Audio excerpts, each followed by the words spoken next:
자, 강병규 기자, 어저께 박근혜 전 대통령에 대한 첫 재판 얘기가 계속 좀 화제가 되고 있어요. 네. 특히 저희도 어저께 출석 장면을 보내드렸는데 박근혜 전 대통령이 수갑을 찬 모습이 그대로 고스란히 노출이 돼가지고 논란이 됐었는데 네. 수갑 가리기를 가리게 하는 걸 거부했다는 소식이 네. 있던데 맞습니까? 그렇습니다. 제가 어제 직접 가서 현장을 봤었는데 박근혜 전 대통령 이 수갑 가리개를 하지 않았습니다.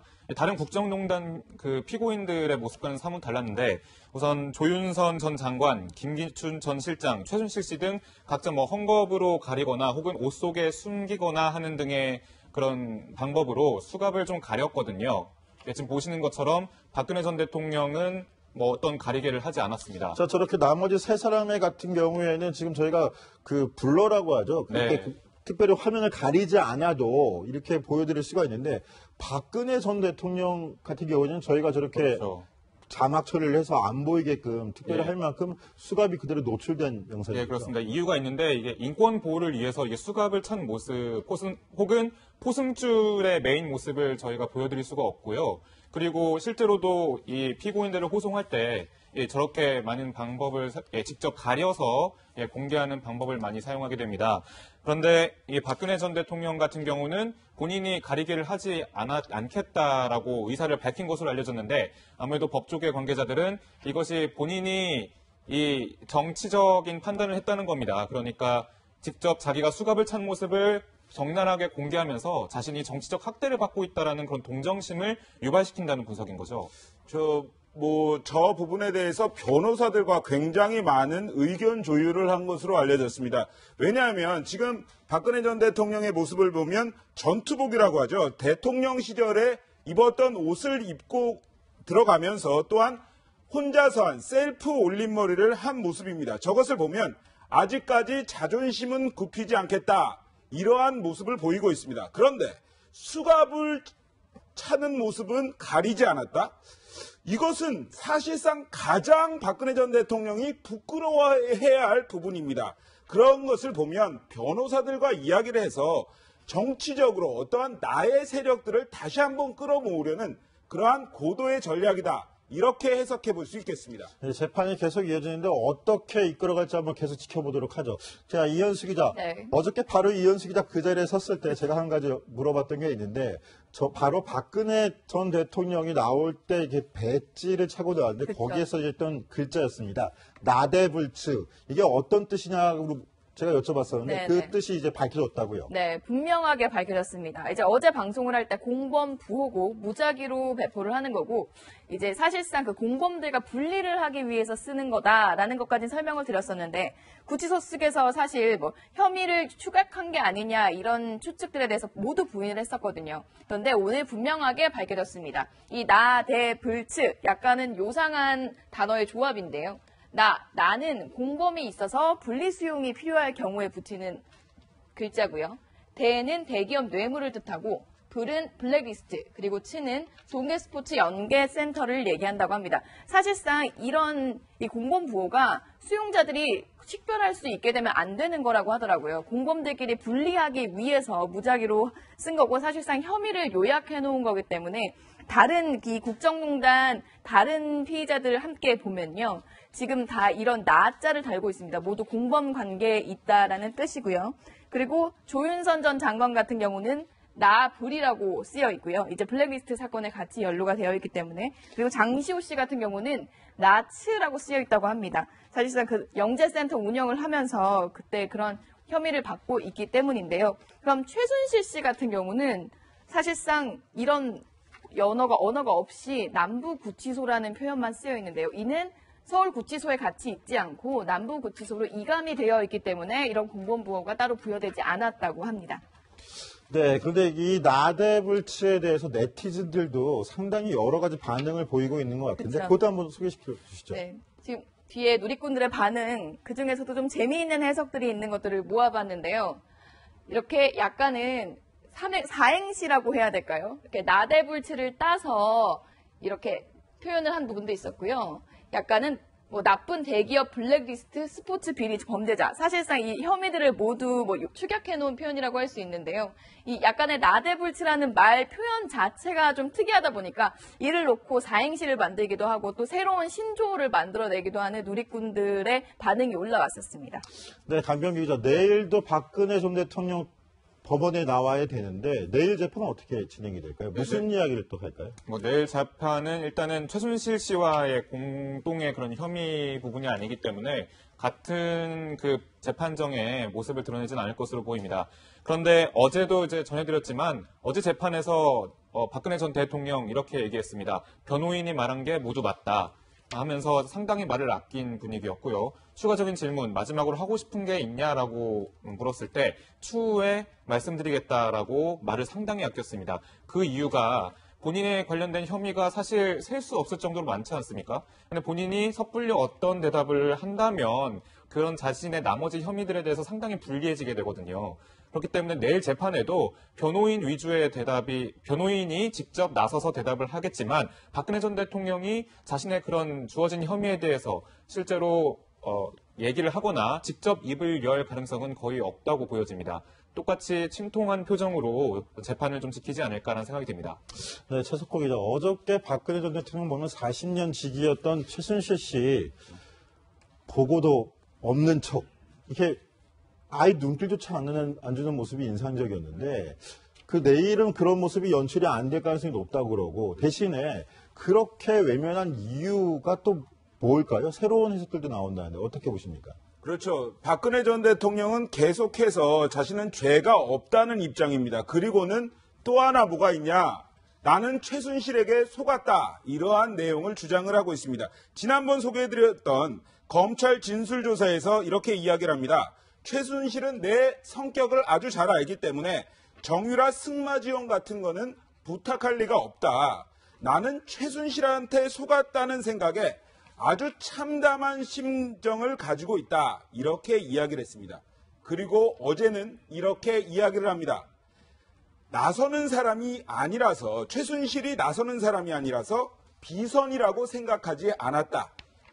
나의 말이 국민들에게 좀 더 가깝게 이해될 수 있도록 연설문을 고쳐주는 사람에 불과했다. 이렇게 이야기를 했습니다. 그러니까 결국은 박근혜 전 대통령은 최순실에 대해서 뭐 선의로 대했고 하지만 최순실이 이런 국정농단을 할 줄 몰랐다. 이렇게 주장을 하고 있는 겁니다. 돌이켜보면 박근혜 전 대통령 한 번도 혐의를 인정한 적이 없었습니다.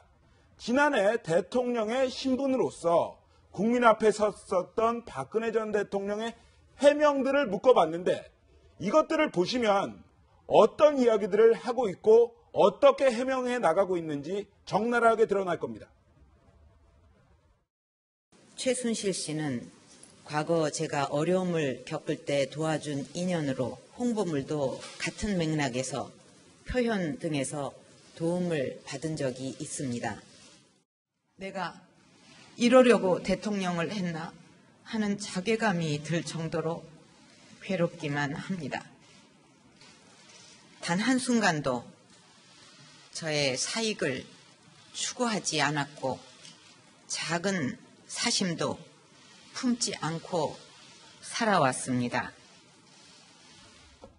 자, 저렇게 박근혜 전 대통령은 최순실 씨와의 관계를 계속 부인을 하고 그렇죠. 시녀 같은 존재라고까지 또 칭했는데 도리어 최순실 씨는 어저께 울먹이기까지 하면서 박근혜 전 대통령을 옹호했단 말이죠. 이건 어떤 관계 때문에 그럴까요? 사실 근데 최순실 씨의 평소 모습을 생각해보면 어제 재판의 모습도 좀 생소하긴 합니다. 예전에 특검 조사받을 때 출석을 하면서 특검이 자백을 강요하고 있다 이렇게 큰 소리로 외쳤던 장면 기억나실 텐데요. 어제 재판에선 사뭇 달랐습니다. 40년 지기 박근혜 전 대통령이 옆에 앉아서 있었을까요? 그 40년 동안 지켜본 박 전 대통령을 재판장에 나오게 한 내가 죄인인 것 같다라고 이야기를 하면서 이 재판으로 박 전 대통령이 진정으로 허물을 벗었으면 한다. 나라를 위한 대통령으로 남게 해줬으면 한다라고 박근혜 전 대통령에 대해서 사실상 존경한다. 아직도 존경하고 있다. 이런 마음을 밝혔었는데 이런 마음을 좀 담아낸 것 같습니다. 특히 최순실 씨는 지난 1월 박 전 대통령 탄핵 심판 증인으로 출석을 했었는데요. 당시에 충신으로 남고자 했다 이런 말까지 했는데 카메라를 노려보던 최순실 씨의 모습은 온데간데 없고 박 전 대통령 질문을 받자 흐느끼기도 했었습니다. 당시 재판정의 실제 녹화분을 함께 보시죠. 제 나름대로는 충신으로 남고자 이렇게 했는데 결국은 이런 오명을 쓰고 또 이렇게 무리를 일으킨 데 대해서는 정말 죄송한 마음이 듭니다. 어떻게 해서든지 국민들을 잘 살게 하고 싶어 했고 또 나라를 선진방국에 올리고 외교적으로 막 강하게 하고 싶어 하시는 그런 열망이 굉장히 있으셨던 걸로 알고 있습니다. 자, 헌법재판소에 출석해서까지 최순실 씨는 박근혜 전 대통령의 결백을 주장하고 또 충신으로 남기를 원했다라고 얘기를 했지만 지금은 구속돼 있는 상태이고요. 박근혜 전 대통령은 대통령직까지 잃은 상태입니다.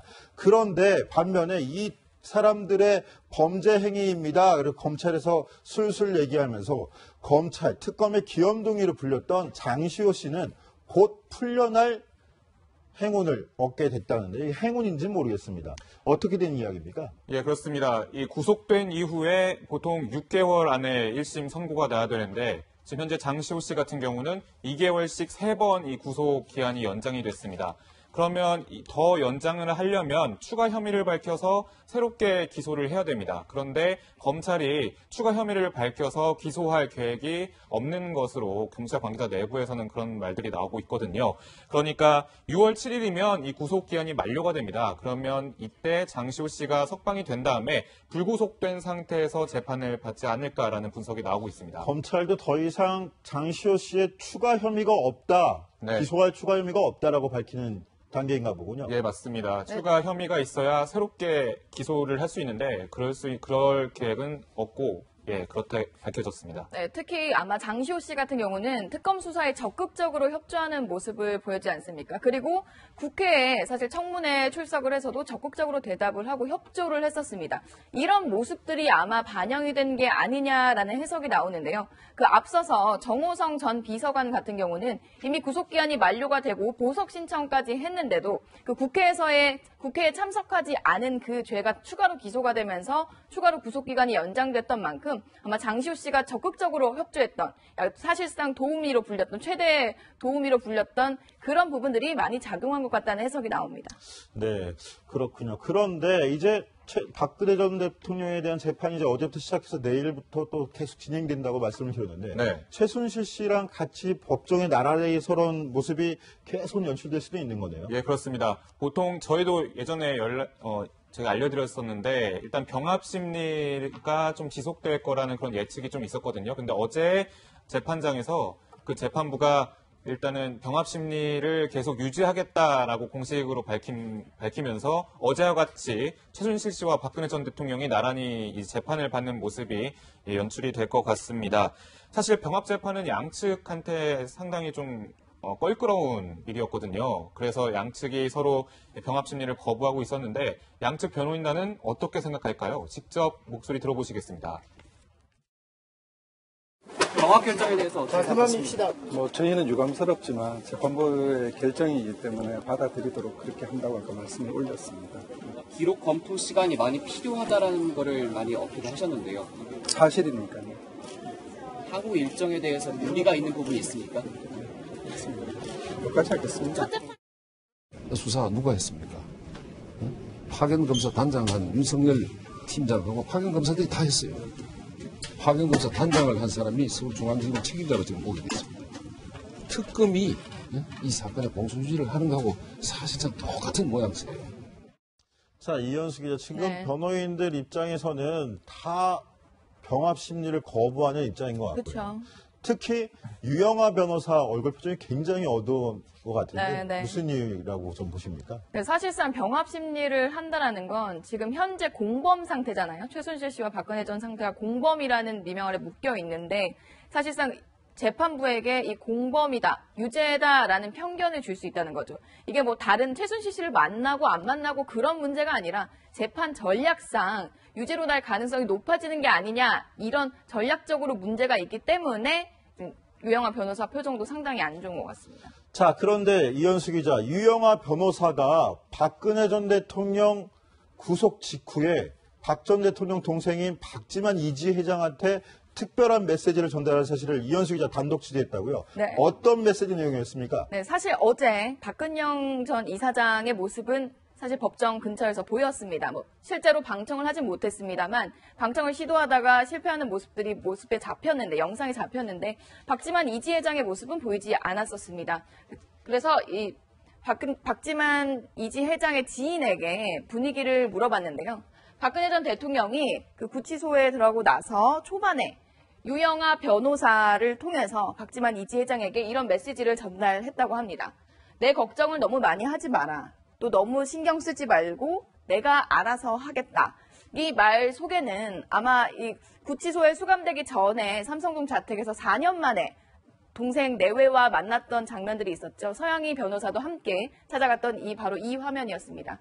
그때 15분 정도 대화를 나눴었는데 서로 많이 걱정을 하고 도와줄 건 동생에게 내 걱정은 너무 많이 하지 마라. 또 너무 신경 쓰지 마라. 내가 이런 변호사 선임 문제나 재판 문제는 알아서 하겠다라는 걸 유영아 변호사를 통해서 남동생에게 알린 겁니다. 자, 대통령 재임 시절에 두 사람 관계가 굉장히 껄끄러웠고 만남도 없었다라고 그렇죠. 이렇게 조명이 됐었는데 내 걱정은 하지 말아라고 이렇게 전달한 내용, 결국은 위기에 몰렸을 때 찾을 건 가족밖에 없다라는 걸 깨달은 거라고 볼 수 있을까요? 그런 측면도 있고요. 이 지인의 이야기에 따르면 사실상 이런 상황에 무슨 앙금이 남아 있겠느냐라는 말을 했습니다. 박지만 이지 회장이 계속 재판에 보이지 않고 그때 서양희 변호사가 접견도 못했던 게 아직까지 앙금이 남아서 그런 게 아니냐는 분석이 있기도 했거든요.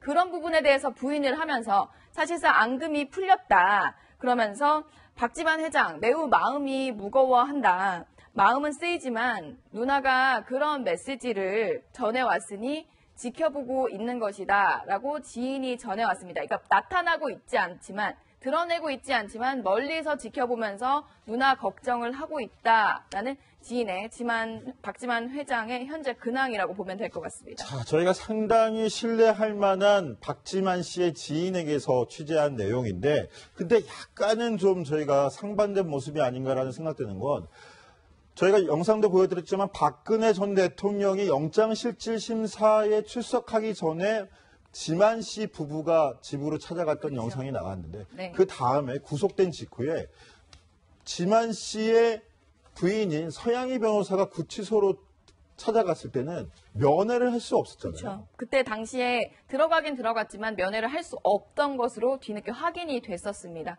사실상 지금 현재까지도 박근혜 전 대통령은 유영아 변호사를 제외하고는 사실 다른 변호인들도 그렇게 자주 만나지 않고요. 유영아 변호사만 만나서 전략을 논의하고 있다고 합니다. 그리고 이 동생에 대해서도 동생에게 감정이 있어서 안 만나준다 이런 차원이 아니라 이 부분은 내가 알아서 나를 잘 아는 변호사와 잘 알아서 해결을 하겠다. 이런 취지였다는 메시지였던 것 같습니다. 네, 그런데 지금 최근에 박근혜 전 대통령 심경도 좀 변화가 있었던 것 같아요. 저희도 알아보니까 유영아 변호사뿐만 아니라 새로 선임된 변호사들과 계속 면회도 하고 그렇게 전략을 짠다고 하더라고요. 앞으로 아무래도 재판이 좀 다가오면서 심리적 변화도 생긴 것 같은 그렇죠. 느낌이 들더라고요. 친박계 의원들 그리고 박근혜 전 대통령과 이렇게 건너 연락을 하는 인사들을 만나서 얘기를 들어보면 박근혜 전 대통령이 재판에 대한 의지가 상당히 강하다고 합니다. 그래서 지금 구치소 내에서 생활에 대해서 가타부타 이야기가 나오지만 그런 거 없을 거다. 박근혜 전 대통령 머릿속엔 재판밖에 없을 거다라며 이야기를 하면서 앞으로 재판에 더 적극적으로 나설 거고 변호인들과도 더 적극적으로 상의할 것으로 알고 있다라는 이야기를 한 인사도 있었습니다. 네, 그런가 하면 박 전 대통령의 형부죠. 사촌 형부인 김종필 전 총리도 어제 재판을 보면서 한마디 또 말을 뱉어냈다면서요? 어떤 내용이었습니까? 사실 김종필 전 총리와는 그닥 좋은 관계가 아니었다라는 얘기도 많았고 김종필 전 총리가 박근혜 전 대통령에 대해서 나쁘게 평가했다 이런 이야기도 많았었는데요. 어제 그 재판을 보면서는 매우 한탄스러워했다는 후문입니다. 현직 대통령을 사실상 끌어내려서 감옥에 넣는 나라가 세상에 어디 있느냐라고 하면서 예전에 구원이 있을 수도 있고 감정이 있을 수도 있지만 그런 부분을 떠나서 대통령을 이렇게 감옥에 넣는 나라가 어디 있느냐며 한탄스러워했다고 합니다. 네, 저희가 어제 열린 박근혜 전 대통령의 첫 재판 소식 전해드리고 있는데요. 오늘은 그 아버지인 박정희 전 대통령과 관련된 사람의 기일이었습니다. 37년 전 오늘 1980년 5월 24일 형장의 이슬로 사라진 사람 화면으로 먼저 만나보시겠습니다. 옆에 있는 김경호 실장 발을 딱 붙어 있었습니다. 여기 참 병아리로 이 팔을 붙이면서 가가 대국적으로 좀 정치하십시오. 가가 좀 똑똑히 모시오. 이러면 그냥 이 총에 가가지고 이 버리지 같은 친구하고 이러면 그냥 살펴보고 쏘고 야선하고 쏘고 그랬습니다. 자, 박정희 대통령을 시해한 김재규 중앙정보부장의 형이 집행된 게 37년 전 1980년 바로 오늘인데요. 자, 최석호 기자. 역사가 참 아이러니하다는 말을 최근에 제가 많이 해드리는데 어제는 박 전 대통령의 딸인 박근혜 전 대통령이 재판을 받고 오늘은 박재규 전 중정부장의 기일이었다. 어떻게 생각하십니까? 그렇습니다. 김재규 전 중앙정보부장 1979년 10월 26일 자신이 모셨던 박정희 대통령을 총살합니다. 당시 술을 마시던 김재규 부장, 차지철 경호실장과 박정희 전 대통령을 잇따라 쏘는데요. 하지만 37년 만에 역사적 해석은 조금씩 달라지고 있습니다. 왜냐하면 박정희 전 대통령의 딸인 박근혜 전 대통령이 이제는 피의자의 신분으로 재판을 받고 있기 때문입니다. 김재규 전 부장 뭐라고 얘기를 했습니까? 유언입니다. 국민 여러분, 민주주의를 만끽하십시오. 그리고는 형장의 이슬로 사라졌습니다. 그리고 37년 우리는 민주주의를 이뤘는지 알았습니다만 국정농단 사태에 휘말려서 다시 한번 국정 공백이 생겼고 이제는 전직 대통령이 피의자 신분으로 재판을 받고 있습니다. 그 첫 재판이 바로 어제였습니다. 네, 이현수 기자. 네. 김재규 전 중정부장 하면 마지막 법정 최후 진술에서 박근혜 당시 영예와 최태민 씨와의 관계를 시의 사유로 꼽기도 했었잖아요. 그렇죠. 그 일화가 굉장히 유명한 거 아니겠어요? 네, 실제로 이제 당시 변호인의 증언을 들어보면요. 항소 이유서를 쓸 때 당시 그 김재규 중정부장이 추가로 더 쓸 게 있다라고 하면서 본인이 직접 쓴 내용이라고 합니다.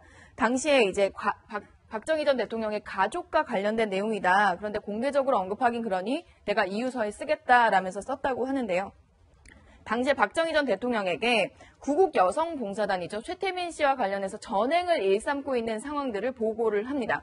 그래서 박정희 전 대통령이 당시에 다 모아서 대질신문을 하기도 했는데요. 이 대질신문 자체를 매우 굴욕적으로 느끼기도 합니다. 왜냐하면 박근혜 전 대통령 당시 영예 시절에 최태민 씨를 비호하고 나섰고 그리고 박정희 전 대통령 이 얘기를 다 듣고 나서 영예인 박근혜 전 대통령의 손을 들어줬기 때문입니다. 그래서 이 부분에 대해서 김재규 전 중정부장이 사실상 시해를 한 원인으로, 이유로 이 최태민 씨 전행과 관련해서 제대로 막지 못했고 또 중앙정보부가 이런 것까지 내사하냐는 박정희 전 대통령의 반응에 상당히 실망을 하는 그 이유도 포함이 됐다고 설명을 했었습니다. 최태민과 같이 우김질한 게 정말 분통하다. 이렇게 말을 남겼던 김재규 전 중앙정보부장. 최태민의 일대기를 보면 얼마나 그 분통이 쌓였는지 아실 수 있을 겁니다. 제가 설명드리겠습니다. 최태민 1942년에 군인으로 시작해서 해방 후에는 경찰을 했습니다. 그런데 어떤 경찰인지는 사실 모릅니다. 그런데 문제가 생깁니다. 1954년에 여자 문제가 생겨서 그것도 여러 여자 문제가 생겨서 삭발을 하고 승려가 됩니다. 그리고 1965년에는 유가증권 위조 혐의를 받고 4년 동안 도피 생활을 합니다. 범죄자입니다. 그리고 1969년 종교활동을 시작했고 5년 후에는 불교, 기독교, 천주교 이 교리를 융합한 영세교의 교주가 됩니다. 바로 김재규 전 부장이 말했던 사이비 교주가 됩니다. 그리고 박근혜 전 대통령과의 어떤 말이나 이런 것을 통해서 권력을 얻었고 그 유명한 대한구국선교회를 창설을 하게 됩니다. 이러한 사람과 함께 같이 맞닥뜨려서 조사를 받았다. 그 김재규, 2인자, 3인자로 불렸던 김재규 전 중앙정보부장의 입장에서는 정말 황당한 일이었을 겁니다. 당시에 중앙정보부 보고서에 의하면 최태민의 혐의는 무려 44가지였습니다. 횡령 14건, 변호사법 위반 11건, 그리고 권력형 비리 13건이었습니다. 그야말로 범죄자 중에 범죄자였습니다.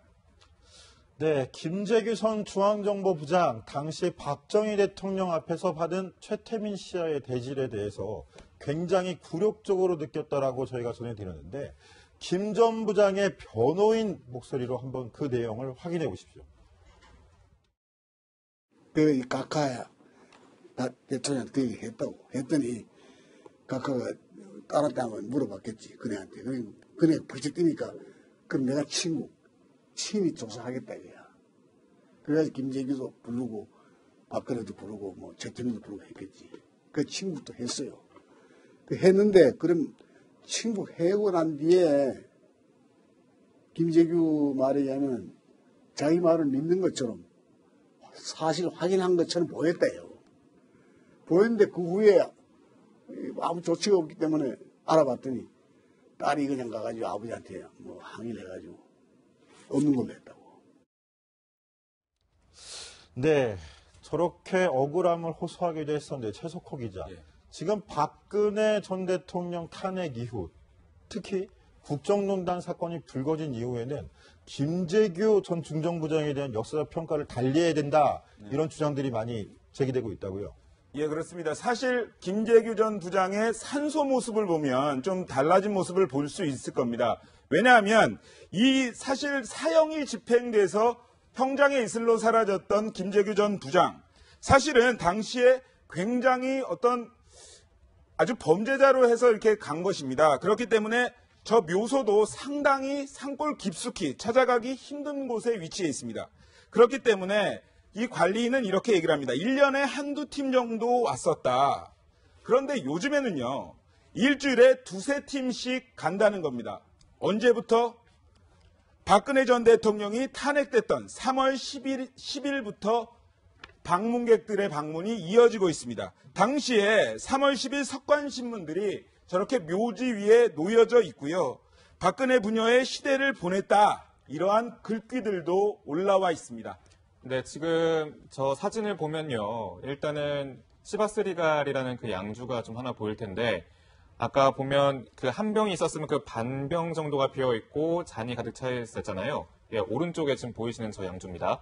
그런데 이것이 아무래도 그 당시에 11.6 때 김재규 부장이 원래 간경화 때문에 술을 못 마시는데 암살 직전에 이 시바스리갈을 마시고 이제 암살을 저질렀다. 뭐 이런 얘기가 전해지고 있거든요. 그러니까 이 얽힌 일화는 이런데 이때 박근혜 전 대통령이 탄핵됐던 3월 10일 날 가면은 저렇게 사진처럼 보시는 것처럼 누군가 술을 뿌리고 남은 듯한 그런 모습이었는데 그보다 더 전으로 거슬러 올라가서요. 그 탄핵 소추안이 가결됐던 12월 9일 때는 3병이 놓여 있었다고 그래요. 근데 3병이 모두 빈병으로 놓여 있었는데 지금은 한 병이 남았죠. 그러니까 그 사이에 또 누군가 와서 저렇게 술을 놓고 갔던 겁니다. 그러니까 꾸준하게 김재규 부장을 기리는 사람들이 있었다는 거죠. 네, 국정농단 사건이 참 많은 걸 바꿔놓는 것 같은데 이현수 기자. 네.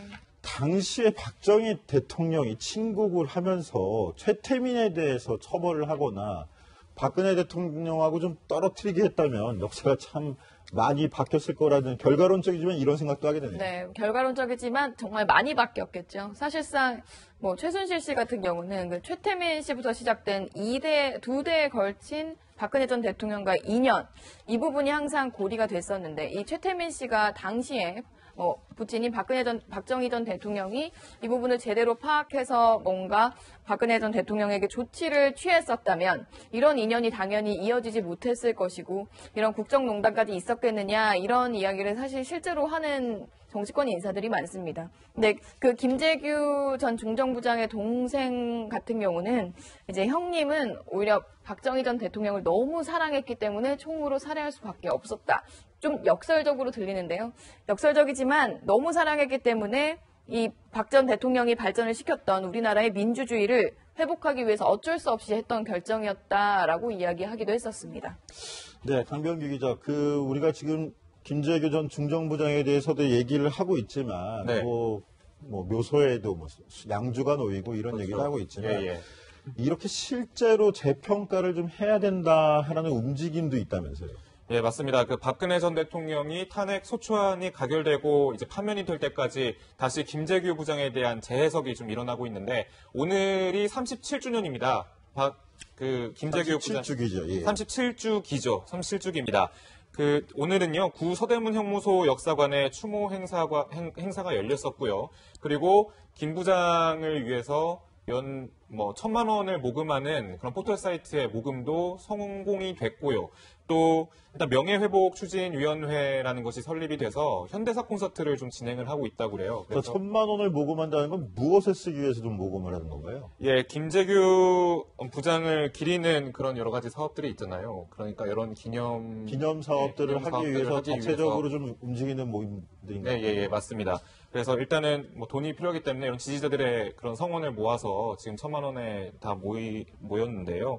그런데 아직까지 이런 움직임이 있지만 여러 정부를 걸치면서도 아직까지 김재규 부장의 그 혐의가 내란 목적 살인죄거든요. 아직까지 이런 움직임이 나오고 있지만 이 죄를 아직 벗지는 못하고 있는 상황입니다. 자, 그러니까 문민정부, 국민의 정부, 참여정부 때도 역사 재평가 이런 문제가 계속 있었지만 예, 맞습니다. 그때마다도 김재균 전 중정부장 이름이 거론됐었지 않습니까? 예, 맞습니다. 그런데도 불구하고 내란 목적 살인죄 아직 벗지 못했거든요. 예.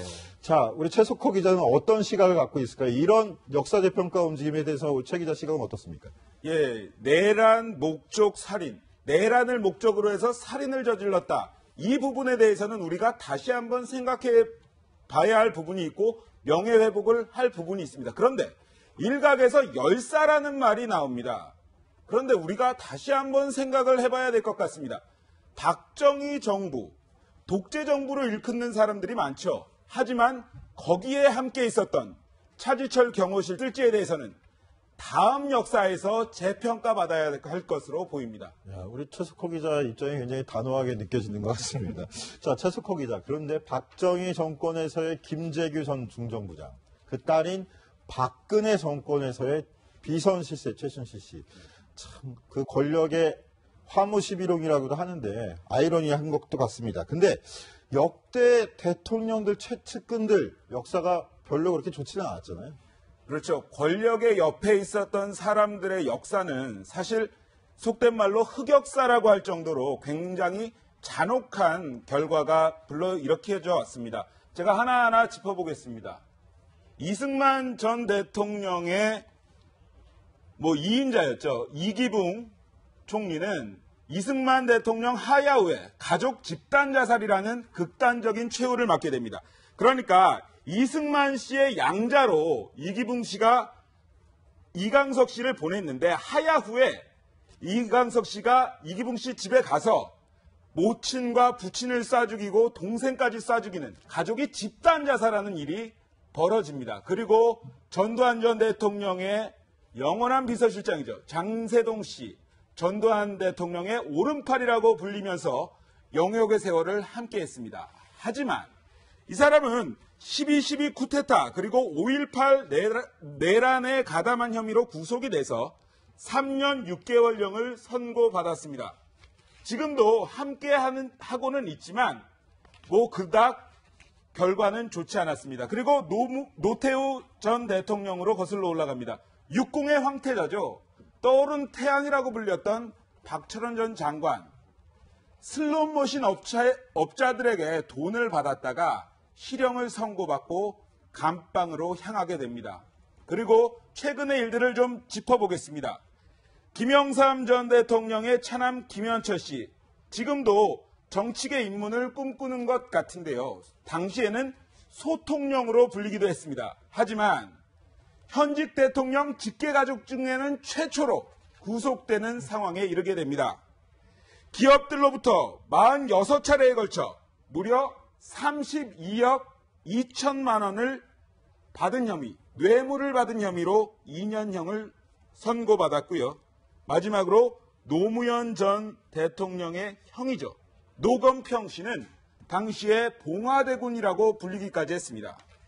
그러니까 인사개입, 그리고 남산국 대우건설 사장의 연임 청탁 등으로 인해서 그야말로 각종 구설수에 시달렸는데 결국은 세종증권 매각 비리에 관여를 했다가 2년 6개월의 징역형을 선고받기도 했습니다.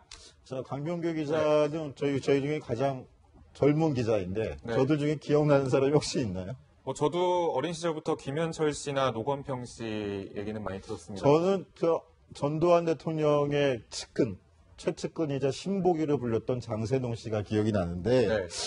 그야말로 전두환 전 대통령과 생사고락을 같이 해서 또 화제가 됐던 인물이잖아요. 예, 맞습니다. 아무래도 그 아웅산 묘소 폭탄 테러 사건을 좀 빼놓을 수 없는데 저도 50화국이라는 드라마를 통해서 봤거든요. 그렇군요. 예, 제가 좀 더 리서치를 좀 해봐서 조사를 그 했는데 드라마 자체도 굉장히 오래된 건데 예. 아는가 보군요. 예, 좀 다시 한번 돌려봤고요. 충분히 좀 조사를 해서 좀 제가 다시 한번 말씀을 드리면요.